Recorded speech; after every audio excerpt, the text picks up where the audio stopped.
আজকে শিক্ষা সপ্তাহের দিবস 2। এদিনে এফএলএন অ্যাক্টিভিটি করানোর জন্য বলা হয়েছে। তো আমরা বাস্তব থেকে একটা ছাতা নিয়েছি। এই ছাতার সাহায্যে আমরা দুটি প্রশ্ন লিখেছি। এই প্রশ্নগুলি আমার একজন স্টুডেন্ট সলভ করবে। প্রশ্নটি হলো, হাতে থাকা ছাতাটির কমলা রঙের অংশের ভগ্নাংশ কত? তাসমিনা করিয়ে দেখো।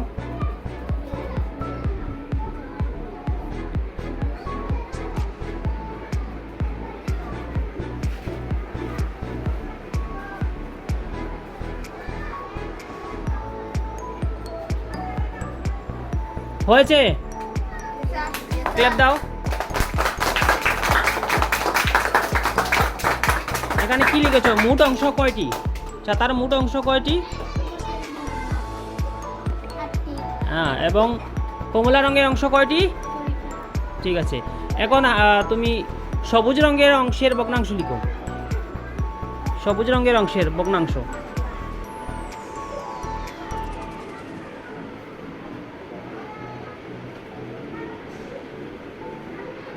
হয়েছে?